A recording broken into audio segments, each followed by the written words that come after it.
Hello everyone, welcome to online class. तो इस video में हम लोग देखने वाले हैं चार्ल्स लॉ। ठीक है, पिछले वाले वीडियो में हम लोग ने बॉयल्स लॉ देखा था, अच्छे से मैंने एक्सप्लेन किया था। और इस वीडियो में हम लोग देखने वाले हैं Charles law. So let's get started. यह है हमारा नो योर साइंटिस्ट इनिशिएटिव का एक हिस्सा, जिसमें मैं आपको ये सलाह देता हूँ कि आप जो भी न्यू लॉ पढ़े या किसी की भी थ्योरी पढ़े तो आप उस साइंटिस्ट के बारे में थोड़ी बहुत जानकारी रख लें। ठीक है, जैसे कि ये आपका चार्ल्स लॉ है, तो ये है हमारे चार्ल्स। इनका एक्चुअल पूरा नाम था जैक्स अलेक्जेंडर सीजार चार्ल्स। जन्म हुआ इनका 12 नवंबर फ्रांस में और इनकी मृत्यु 7 अप्रैल को हुई फ्रांस में। ठीक है, नेशनलिटी फ्रेंच थी। अब हम लोग पढ़ते हैं इस लॉ के बारे में। तो ये लॉ क्या स्टेट करता है, एक बार इसका स्टेटमेंट पढ़ते हैं। At a constant pressure and fixed mass the volume of given mass of a gas increased by 1/273 of its volume at 0 degree centigrade for every 1 degree centigrade rise in temperature. अगर आपको ये definition पढ़ के कुछ समझ में नहीं आया तो कोई बात नहीं, मैं एक एग्जांपल से आपको पूरी तरीके से क्लियर करवा दूंगा। क्या बोल रहा है? At a constant pressure and fixed mass, मतलब हम लोगों को प्रेशर और मास को फिक्स करना है। मैंने पिछले वीडियोस में बताया है कि गैस के 4 प्रॉपर्टीज होते हैं जो फंडामेंटल प्रॉपर्टीज होते हैं: प्रेशर, टेम्परेचर, वॉल्यूम और मास या फिर नंबर ऑफ पार्टिकल्स। इसमें हम लोगों ने प्रेशर और मास को फिक्स्ड रखा है, तो टेम्परेचर और वॉल्यूम में रिलेशन हम लोग इस चार्ल्स लॉ से निकालेंगे। क्या बोल रहा है कि at a constant pressure and fixed mass the volume of a given mass of a gas increased by 1/273 of its volume at 0 degree centigrade for every 1 degree centigrade rise in temperature. मतलब बोल रहा है कि अगर हम लोग किसी भी गैस का प्रेशर फिक्स रखे और मास फिक्स रखे तो गैस का जो वॉल्यूम है वो बढ़ जाएगा इसका 1/273 of its volume at 0 degree centigrade पे। मतलब गैस का 0 डिग्री सेंटीग्रेड पे जितना वॉल्यूम था उसका 1/273 बढ़ जाएगा। कब? जब हम लोग टेम्परेचर 1 डिग्री सेंटीग्रेड बढ़ा दें। अभी मैं आपको एग्जांपल दूंगा तो सब कुछ अच्छी तरह से क्लियर हो जाएगा। मान लीजिए हमारे पास कोई गैस है एबीसी, इसका वॉल्यूम 0 डिग्री सेंटीग्रेड पे मान लीजिए 273 लीटर फॉर एग्जाम्पल। तो जब हम लोग इसका टेम्परेचर 0 डिग्री से 1 डिग्री सेंटीग्रेड पे बढ़ाएंगे तो ये बात तो तय है कि टेम्परेचर बढ़ रहा है तो वॉल्यूम तो बढ़ेगा ही, लेकिन कितना बढ़ेगा ये हम लोगों का चार्ल्स लॉ अच्छे तरह से क्लियर करता है। कितना बढ़ेगा? अगर V0 से 1 डिग्री बढ़ाते हैं तो 1 डिग्री सेंटीग्रेड पे इसका टेम्परेचर, इसका वॉल्यूम हो जाएगा, जो इनिशियल वॉल्यूम था वो तो रह गई, अब इसमें ऐड हो जाएगा 1/273 of its volume at 0 degree centigrade. अब इस गैस का 0 डिग्री सेंटीग्रेड पे वॉल्यूम कितना है?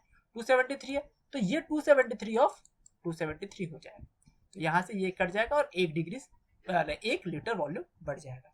आशा ये समझ में आया होगा। ये तो था जब हम लोग टेम्परेचर डिग्री सेंटीग्रेड में लेते हैं, लेकिन क्या हो कि हम लोग टेम्परेचर डिग्री सेंटीग्रेड के अलावा हम लोग केल्विन में लेने लगे तो इसका जो डेफिनेशन है थोड़ा बदल जाता है। फिर हम लोग ये डेफिनेशन बोलते हैं: volume of an ideal gas is directly proportional to the absolute temperature at constant pressure and fixed mass।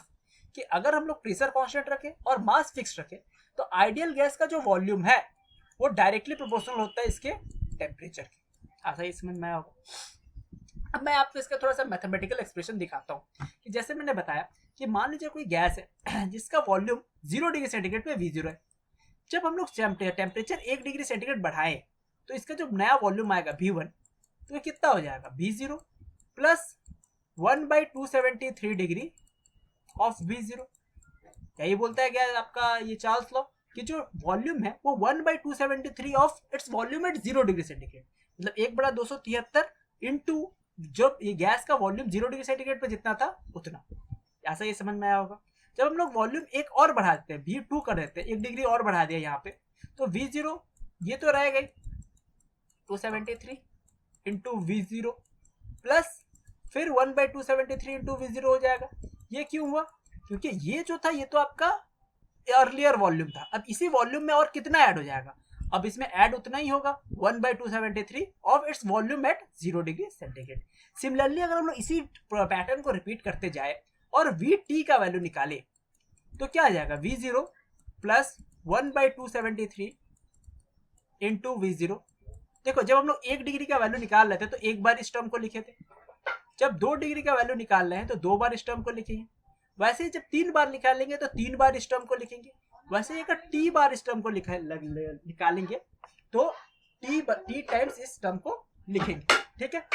तो ये इंटू टी, आशा ये समझ में आया होगा। मैं यहाँ पे और अच्छे से क्लियरली लिख सकता हूँ, एक सेकेंड, कि V T equals to V zero plus 1/273 into V zero plus 1/273 into V zero plus dot dot dot T times, ठीक है। तो अब अगर हम लोग देखें कि यहाँ पे वी जीरो और 1/273 इंटू वी जीरो कॉमन ले ले, तो ये क्या बचेगा, 1 + 1 + 1 dot dot dot T times बचेगा, नहीं बचेगा। इसका मतलब क्या हुआ, we zero plus 1/273 into V zero into, अब 1 को हम लोग अगर टी टाइम्स ऐड करें तो क्या आ जाएगा, टी आ जाएगा। अगर हम लोग 1 को 2 टाइम्स ऐड करें तो 2 आता है, 1 को 3 टाइम्स ऐड करें तो 3 आता है, तो 1 को टी टाइम्स ऐड करेंगे तो टी आएगा। तो बेसिकली ये हम लोगों का आ गया इसका equation, V T equals to V zero plus V zero into T by 273, V T equals to V zero plus V zero into T by 273। यहां से अगर हम लोग वी जीरो कॉमन ले ले तो आ जाएगा 1 प्लस टी बाई 273। ये कब, when temperature is in degree centigrade, जब हम लोग टेम्परेचर को डिग्री सेंटीग्रेड में कंसीडर करते हैं। ऐसा ये समझ में आया होगा। तो let the volume of gas at 0 degree पे V0 है, इंक्रीज टेम्परेचर T तक करेंगे तो VT इक्वल हो जाएगा V0 plus V0 into T by 273। अब यहां से अगर हम लोग V0 कॉमन ले लेंगे तो 1 प्लस टी बाई 273। आशा ये आपको समझ में आया होगा। आगे चलते हैं। Relationship between kelvin and temperature इसके लिए बहुत इंपॉर्टेंट है। तो मैं आपको बेसिक से रिलेशन बता देता हूँ। किसी भी डिग्री सेंटीग्रेड में अगर हम लोग 273 ऐड करते हैं तो हम लोगों को केल्विन देते हैं। मतलब 0 degree centigrade plus 273 equals to 273 kelvin. किसी भी सेंटीग्रेड में अगर हम लोग 273 ऐड कर देते हैं तो वो हम लोगों को केल्विन में वैल्यू देता है। मैं यहाँ पे आपको एक डायग्राम से क्लियर कर देता हूँ। देखिए यहाँ पे 0 डिग्री सेंटीग्रेड मतलब उसमें 273 ऐड करेंगे तो 273 केल्विन आएगा। 100 डिग्री सेंटीग्रेड पे 273 ऐड करेंगे तो 373 केल्विन आएगा। अभी हम लोग फ़ारेनहाइट के बारे में नहीं सोचते, ठीक है। अभी हम लोग बस केल्विन और सेल्सियस के बारे में बात करते हैं। तो किसी भी डिग्री सेंटीग्रेड में अगर हम लोग 273 ऐड कर दिए तो वो केल्विन में वैल्यू दे देता है, ठीक है। अभी इस कंसेप्ट को आप दिमाग में रखिए, अभी आगे हम लोग इसका यूज करेंगे। देखिए कि अभी अगर आपको पहला वाला डेफिनेशन याद हो अचानक का, तो वो डेफिनेशन तो क्लियर हुआ कि अगर हम लोग 1 डिग्री सेंटीग्रेड किसी भी गैस का टेम्परेचर बढ़ाते हैं तो उसका वॉल्यूम उसके 0 डिग्री सेंटीग्रेड वाले वॉल्यूम का 1/273 बढ़ जाएगा। लेकिन दूसरा वाला जो मैंने आपको बोला था कि किसी भी आइडियल गैस का जो वॉल्यूम होता है वो डायरेक्टली प्रोपोर्शनल होता है एब्सोल्यूट टेम्परेचर का, तो वो मैंने मैथमेटिकली एक्सप्रेस नहीं किया। तो उसको मैथमेटिकली एक्सप्रेस करने के लिए हम लोगों को सेंटीग्रेड और केल्विन के बीच में रिलेशन आना चाहिए था, जो कि मैंने पिछले स्लाइड में समझाया।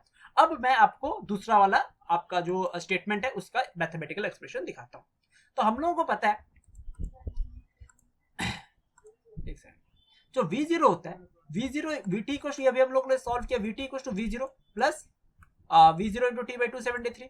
अभी अगर यहां से मैं V0 कॉमन ले लूं तो 1 प्लस टी बाई 273। आशा आपको ये समझ में आया होगा, ठीक है। अभी अगर हम लोग इसको आगे करें तो VT equals to V0 bracket में एलसीएम लेंगे तो 273 आएगा और ये 1 प्लस ना माफ कीजिएगा 273 प्लस टी आएगा। देखिए अगर यहाँ पे मैं इसका एलसीएम ले लूँ तो 273 आएगा और ये 273 प्लस टी आएगा, ठीक है। चलिए ये आ गया। अब हमको पता है ये जो टी है वो डिग्री सेंटीग्रेड में, और मैंने अभी अभी क्या बताया, अगर हम लोग डिग्री सेंटीग्रेड को में 273 ऐड कर दे तो वो केल्विन में कन्वर्ट हो जाता है। तो बेसिकली हम लोग लिख सकते हैं ना VT equals to V0 into capital T in kelvin of course by 273।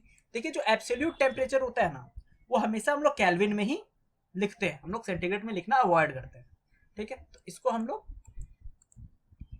VT equals to V0 T kelvin by 273। अब देखिए अब इसको हम लोग VT equals to V0 into T by 273 लिख सकते हैं, जिसमें से ये जो V0 बाई 273 है ये तो पूरी तरीके से कांस्टेंट है। अब हम लोगों को पता है कि अगर प्रोपोर्शनल है, प्रोपोर्शनल से इक्वल्स टू में आना है तो हम लोग कांस्टेंट को मल्टीप्लाई करते हैं, और वाइस वर्सा होता है कि अगर हम लोगों को इक्वल्स टू से प्रोपोर्शनल में जाना है तो हम लोग कांस्टेंट को हटा देते हैं, ठीक है, या डिवाइड कर देते हैं। समझ में? तो यहाँ पे अगर हम लोग देखें इसको हम लोग v0 इंटू टी बाई 273 लिख सकते हैं, और ये पूरा का पूरा टर्म कांस्टेंट है, तो क्या हम लोग vt प्रोपोर्शनल टू t नहीं लिख सकते? क्योंकि ये वाला पूरा टर्म तो कांस्टेंट है, तो कांस्टेंट बोल के इसको हटा दिया। अब इस कांस्टेंट को अगर हटाना है तो यहाँ से इक्वल्स टू का साइन किस में कन्वर्ट हो जाएगा? प्रोपोर्शनल में। तो vt is directly proportional to the temperature, ठीक है। आपका v0 और 273 कांस्टेंट है, तो हम लोग लिख सकते हैं vt is directly proportional to the temperature. ऐसा ही आपको समझ में आया होगा। ओके, हाँ, तो आगे देखते हैं। अच्छा, ये भी एक बहुत इंपॉर्टेंट कंसेप्ट है चार्ल्स लॉ का। हम लोगों को पता है v प्रोपोर्शनल टू t है, ठीक है। जब v प्रोपोर्शनल टू t है मतलब क्या है? v by T equals to constant होगा। अब ये कहाँ से आया? बहुत लोग पूछेंगे, जिन्होंने वेरिएशन अभी तक नहीं पढ़ा है अपने सिलेबस में, तो ये क्वेश्चन उनका लाजमी है। तो मैं आपको बता देता हूँ कि अभी भी मैंने कुछ देर पहले बताया कि अगर हम लोगों को प्रोपोर्शनलिटी हटाना होता है तो हम लोगों को कांस्टेंट इंट्रोड्यूस करना होता है, और अगर इक्वल्स टू हटाना होता है तो इस कांस्टेंट को हटाना पड़ता है, ठीक है। अभी भी मैंने पिछले स्लाइड में ये बात बताया। तो यहाँ पे जैसे आप देख रहे हैं v प्रोपोर्शनल टू t है, और अगर हम लोग को प्रोपोर्शनलिटी हटा के इक्वल्स टू लाना है तो v इक्वल्स टू हम लोगों को kt लिखना पड़ेगा, फिर k इज अ कांस्टेंट। तो v इक्वल्स टू और kt हुआ तो v by T equals to k लिख सकते हैं हम लोग, बेसिक अलजेब्रा है। तो वही यहाँ पे लिखा गया है v by T equals to constant, यहाँ पे k इज अ कांस्टेंट। तो अगर v बाई टी कांस्टेंट, इसका मतलब क्या है? इसका मतलब है चाहे कोई भी गैस हो, अगर हम लोग इसका प्रेशर और उसका नंबर ऑफ पार्टिकल या मास कांस्टेंट रखें तो जो वॉल्यूम और टेम्परेचर का रेशियो होगा वो हमेशा कांस्टेंट होगा। तो अगर हम लोग दो केस लेते हैं, मान लो गैस 1 और गैस 2, तो v1 बाई t1 भी कांस्टेंट होगा और v2 बाई t2 भी कांस्टेंट होगा। हम लोग और भी गैस ले सकते हैं, 3 4 5 एन नंबर ऑफ गैसेस ले सकते हैं। तो v1 by t1 constant, v2 by t2 constant, v3 by t3 constant, तो सब कांस्टेंट होगा। तो हम लोग चूंकि ये भी कांस्टेंट है और ये भी कांस्टेंट है, तो हम लोग v1 by t1 equals to v2 by t2 लिख सकते हैं। ये है चार्ल्स लॉ का मैथमेटिकल एक्सप्रेशन। यहां से आपका न्यूमेरिकल्स बनता है। जो बॉयल्स लॉ का था p1 v1 equals to p2 v2, ये आपने बॉयल्स लॉ में पढ़ा होगा। वैसे चार्ल्स लॉ का है v1 by t1 equals to v2 by t2। ऐसे ही समझ में आया होगा। आगे देखते हैं। ये आपका मैंने एक GIF से समझाने, एनिमेशन समझाने का कोशिश कर रहा हूं मैं। अगर आप देख रहे हैं तो यहाँ पे देखिए, ये जो है टेम्परेचर बढ़ा रहा है, तो टेम्परेचर बढ़ा रहा है, तो हम लोग ने मास को कांस्टेंट रखा है और हम लोगों ने प्रेशर को कांस्टेंट रखा है। तो जैसे जैसे हम लोग टेम्परेचर बढ़ा रहे हैं वैसे वैसे वॉल्यूम भी बढ़ रहे हैं। तो टेम्परेचर और वॉल्यूम का एक लीनियर रिलेशन हम लोगों को देखने को मिलता है। जैसे जैसे हम लोग टेम्परेचर बढ़ा रहे हैं वैसे वैसे वॉल्यूम भी बढ़ रहा है। हाँ, 2 सेकंड के लिए इस स्लाइड पे मैं पॉज रहता हूँ, आप थोड़ा अच्छे से समझ लो इस चीज को। ऐसा है आपको समझ में आ गया होगा कि यहाँ पे हम लोग जैसे जैसे टेम्परेचर बढ़ा रहे हैं, टेम्परेचर हाई कर रहे हैं, वैसे वैसे ये वॉल्यूम भी बढ़ रहा है और उसी रेट में बढ़ रहा है, इसलिए लीनियर आपका इंक्रीमेंट हो रहा है वॉल्यूम और टेम्परेचर में। ऐसे आपको समझ में आया होगा। अब आता है ग्राफ। तो हम लोग यहाँ पे इस चीज को ध्यान में रखेंगे कि टेम्परेचर का यूनिट हम लोग क्या ले रहे हैं। चार्ल्स लॉ में टेम्परेचर का यूनिट इज वेरी इंपॉर्टेंट। अगर हम लोग डिग्री सेंटीग्रेड में ले रहे हैं तो ग्राफ थोड़ा अलग बनेगा, और अगर हम टेम्परेचर को केल्विन में ले रहे हैं तो ग्राफ थोड़ा अलग बनेगा। तो मैं यहाँ पे दोनों ग्राफ आपको दिखा देता हूँ। देखिए, अगर हम लोगों ने टेम्परेचर को केल्विन में कंसिडर किया है तो जो ग्राफ बनेगा तो दोनों ही आपका क्या बोलते हैं, लीनियर रिलेशन शो करेगा। दोनों का स्लोप आपका लीनियर स्लोप शो करेगा। लेकिन अगर हम लोग केल्विन में कंसिडर कर रहे हैं तो ये जो आपका स्ट्रेट लाइन बनेगा वो सेंटर से पास होगा। ये आगे अगर हम लोग उसको एक्सट्रापोलेट करें तो वो सेंटर से पास होगा। लेकिन अगर हम लोग सेंटीग्रेड कंसिडर कर रहे हैं टेम्परेचर को, तो ये जो स्ट्रेट लाइन बनेगा इसका आपका जो क्या बोलते हैं, इसको अगर हम लोग आगे एक्सट्रापोलेट करें तो ये सेंटर से पास नहीं करेगा। ऐसा ही आपको समझ में आया होगा। अगर आपने केल्विन में टेम्परेचर कंसीडर किया तो आप ये ग्राफ बनाएंगे, तो ये जो स्ट्रेट लाइन है वो इसका अगर आप एक्सट्रापोलेट करें, आगे बढ़ाएं, तो वो सेंटर से पास करेगा। लेकिन अगर आपने सेंटीग्रेड से लिया है तो उसको अगर हम लोग आगे बढ़ाएं तो वो सेंटर से पास नहीं करेगा। क्यों नहीं करेगा वो हम लोग आगे के स्लाइड में कुछ देर बाद ही हम लोगों को पता चल जाएगा कि ये हम लोग ने ऐसा क्यों बनाया है, तो फिर इसका रीजन क्या है। ठीक है, लेकिन अभी के लिए आप इस चीज को समझ लो कि अगर केल्विन में है तो सेंटर से पास करेगा, और केल्विन में नहीं है तो ये सेंटर से पास नहीं करेगा। समझ में आ गया? आपको दोनों ही पढ़ाना पड़ सकता है, या फिर जो भी आपका एग्जामिनर आपसे पूछे। तो टेम्परेचर केल्विन में होगा तो ये ग्राफ बनेगा, और टेम्परेचर सेंटीग्रेड में होगा तो ये ग्राफ बनेगा। आगे चलते हैं। सिग्निफिकेंस ऑफ चार्ल्स लॉ, इसका हम लोगों के डेली लाइफ में क्या यूज पड़ता है। सबसे पहले इन विंटर्स, ये बहुत अच्छा क्वेश्चन है, बार बार पूछा जाता है कि जो सर्दी के दिनों में होते हैं तो जितने भी आपके एथलीट हुए वो जल्दी हाफ जाते हैं। कोई भी, अगर आप सर्दी के दिन में सुबह जॉगिंग करने जाते हो तो आप जल्दी हाफ जाते हो रिस्पेक्ट टू आपके गर्मी के दिनों में।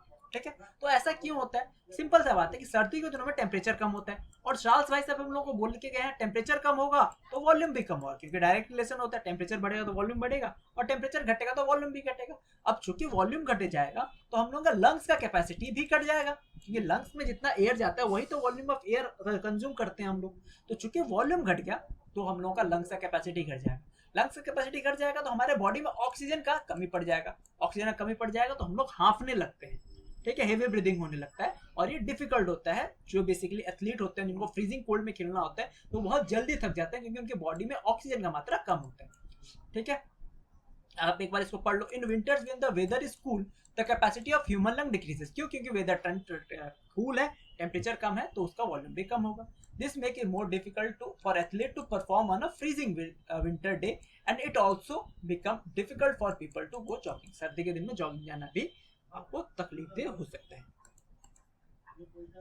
In summer season, sometimes tires in the vehicle get over inflated. It is because of Charles law. देखिए कभी कभी गर्मी के दिनों में आप देख रहे हो, आपने देखा होगा कि गाड़ी में अपने आप टायर ब्लास्ट कर जाता है या फिर अपने आप टायर में लीकेज हो जाता है। उसका क्यों? उसका रीजन क्या है कि टेम्परेचर जब हाई होता है, मान लीजिए आपका टायर है, ठीक है, ये आपका सरफेस है, रोड सरफेस, जब यहाँ का टेम्परेचर हाई होगा, गर्मी का दिन है, तो टायर के अंदर जो हवा भरा हुआ है उसका वॉल्यूम भी बढ़ेगा, क्योंकि टेम्परेचर बढ़ेगा तो वॉल्यूम बढ़ेगा, से डायरेक्ट रिलेशन होता है। तो वॉल्यूम बढ़ने के लिए जगह भी तो चाहिए ना, अगर जगह है तब तक ठीक है, अगर जगह कम पड़ा तो ये हवा फाड़ के टायर को बाहर निकल जाएगी। इसीलिए गर्मी के दिनों में हम लोग ओवर इन्फ्लेशन देखने को मिल सकता है।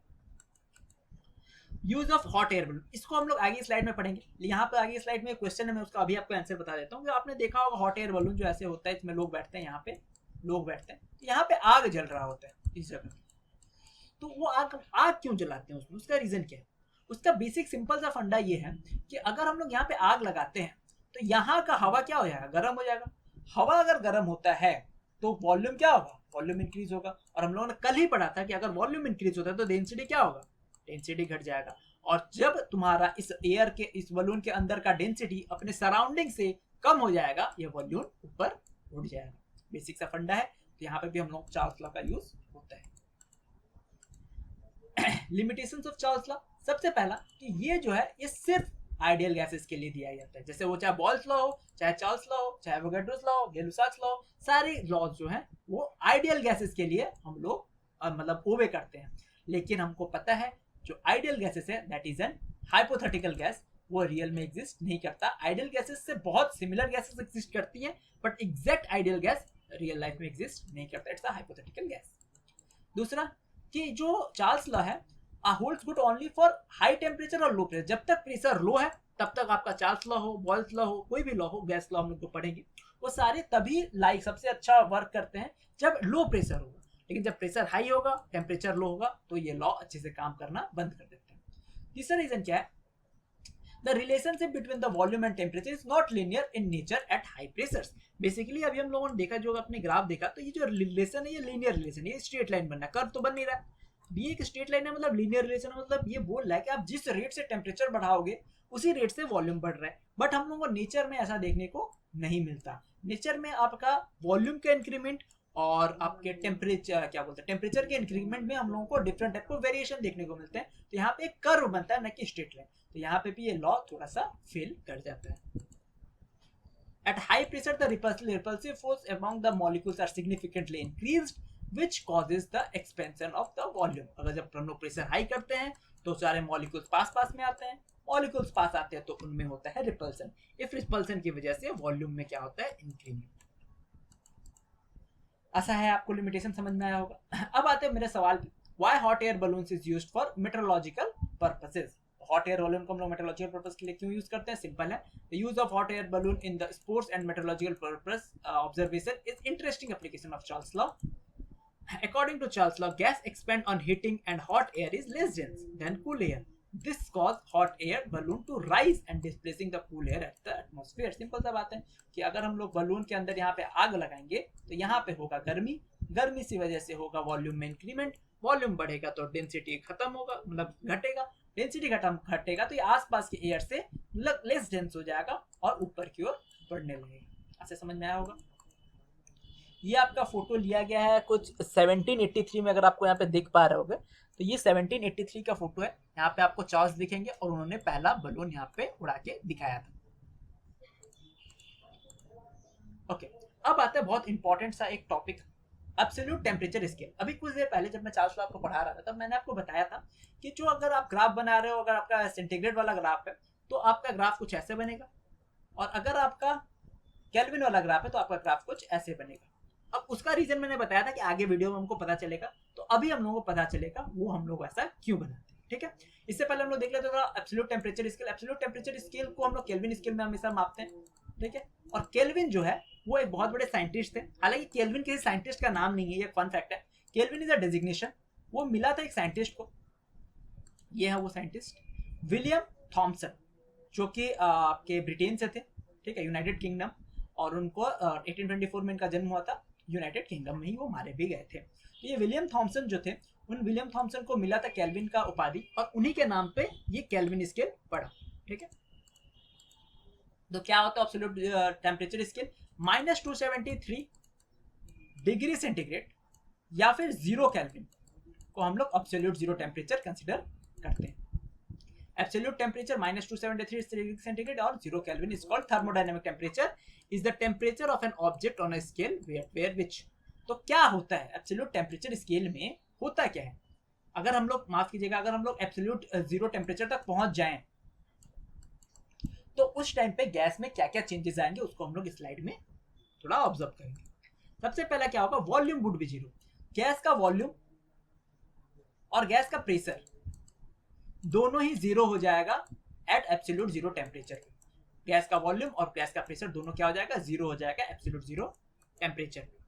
System in the state in the lowest possible energy. जो सिस्टम है, जो भी आपका गैस का सिस्टम है, उसमें एनर्जी बचेगा ही नहीं, मिनिमम एनर्जी बचेगा। ठीक है, अब चूंकि एनर्जी ही नहीं बचा तो मॉलिक्यूल्स में मूवमेंट भी जीरो हो जाएगा। जो गैस के मॉलिक्यूल्स है, हालांकि गैस के मॉलिक्यूल्स बहुत ज्यादा मूव करते हैं, ब्राउनियन मोशन बोलते हैं, उनका मूवमेंट हो जाएगा जीरो। कोई भी मॉलिक्यूल मूव नहीं करेगा। अब चूंकि कोई मॉलिक्यूल मूव नहीं करेगा तो काइनेटिक एनर्जी ऑफ मॉलिक्यूल भी जीरो हो जाएगा। मतलब अब काइनेटिक एनर्जी तो मूवमेंट की वजह से ही आता है, तो अब कोई मॉलिक्यूल मूव कर ही नहीं रहा है तो काइनेटिक एनर्जी भी ड्रॉप डाउन हो जाएगा, लगभग जीरो या जीरो के आसपास पहुंच जाएगा। At absolute zero temperature the volume and pressure of all gases become zero. Volume भी जीरो हो जाएगा और प्रेशर भी जीरो हो जाएगा। It is the lowest temperature और गैस थर्मामीटर कैन मेजर। एक गैस थर्मामीटर इससे कम टेम्परेचर मेजर नहीं किया जा सकता। अभी तक एब्सोल्यूट जीरो टेम्परेचर प्रैक्टिकल नहीं है, बट हम लोग एब्सोल्यूट जीरो टेम्परेचर के बहुत करीब तक पहुंच गए हैं, but exact absolute zero temperature अभी तक प्रैक्टिकल नहीं है। इसीलिए माना जाता है कि ये लोएस्ट टेम्परेचर है जो एक थर्मामीटर कैन मेजर। इससे कम का हम लोग मेजर नहीं कर सकते। Absolute temperature scale are Kelvin and Rankine. ये दोनों स्केल में हम लोग एब्सोल्यूट टेम्परेचर को लिखते हैं, लेकिन चूंकि हमारे इंडिया में सेंटीग्रेड बहुत ज्यादा यूज होता है तो -273 डिग्री सेंटीग्रेड को भी हम लोग एब्सोल्यूट टेम्परेचर या फिर 0 केल्विन को भी एब्सोल्यूट टेम्परेचर मानते हैं। अब आपका सवाल ये होगा कि -273 ही क्यों, व्हाई? तो ये हम लोग नेक्स्ट स्लाइड में देखेंगे, -273 ही क्यों। हम लोग पढ़े अभी नेक्स्ट में, पिछले स्लाइड्स में अभी यही पढ़ के आए थे हम लोग चार्ल्स लॉ में, Vt = V0 1 + T/273 डिग्री।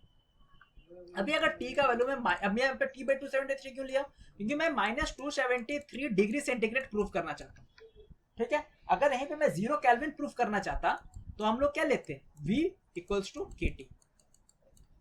समझ में? तो दो मैंने आपको प्रूफ दिखाया था, एक था जब हम लोग टी टेम्परेचर स्केल में, सेंटीग्रेड स्केल में लेते हैं, और एक टी जब केल्विन स्केल में लेते हैं। तो अभी हम लोग सेंटीग्रेड में प्रूफ कर रहे हैं तो इसलिए हम लोग ने ये वाला एक्सप्रेशन लिया है। तो अगर यहाँ पे टी को मैं -273 पुट करूँ, यहाँ पे अगर मैं इसके जगह पे -273 पुट कर दूँ तो ये तो कट जाएगा, यहाँ पे क्या आ जाएगा, -1 आ जाएगा। तो 1 -1 क्या हो जाएगा, ये दोनों कट जाएगा तो 0 आ जाएगा। तो Vt क्या हो जाएगा, Vt = 0 × V0 यानी 0। मतलब आपका फाइनल वॉल्यूम कितना हो जाएगा, 0। और फाइनल वॉल्यूम 0 कहाँ होता है, एब्सोल्यूट जीरो टेम्परेचर पे। इसलिए हम लोग -273 को एब्सोल्यूट जीरो टेम्परेचर मानते हैं। यहाँ पे आप अच्छे से क्लियर हो जाएगा। देखिए -273 डिग्री सेंटीग्रेड, Vt = -273/273 V0 1 - 1 0 यानी 0। अब मैं आपको, आप मेरे से पूछे कि 0 केल्विन को भी तो बोलते हैं हम लोग एब्सोल्यूट जीरो टेम्परेचर, वो कैसे? तो अगर केल्विन हम लोग कंसीडर करें तो केल्विन वाला एक्सप्रेशन लिखेंगे। केल्विन वाला एक्सप्रेशन क्या था, Vt = K × कैपिटल T।